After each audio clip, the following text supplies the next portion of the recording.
Hey, you are on the Rope Flow Intermediate playlist right now.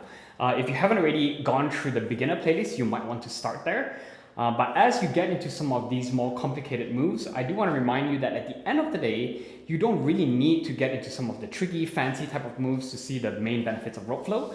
The main moves that you have, the underhand race and chase, or the matador's wheel, where it's 2 beats, or if it's overhand race and chase, or even the dragon roll, those are really all you need to get that rotational movement, get your spine moving, get your shoulders more mobile.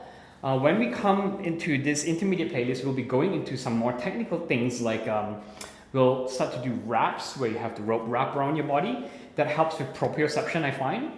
We'll do a bit of passes where you pass the rope to the other hand. That helps improve your coordination. And then we'll do some floats as well, where you kind of throw, let go, release, and then catch the rope again. A little bit like juggling, but a lot easier, and that will be more for eye-hand coordination.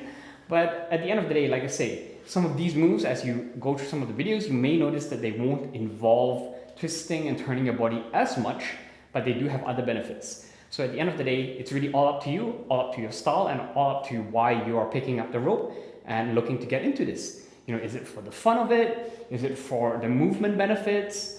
Or is it for, sort of the mental challenge as well? So I hope you enjoy this session, and we'll go into a lot of different moves, so enjoy.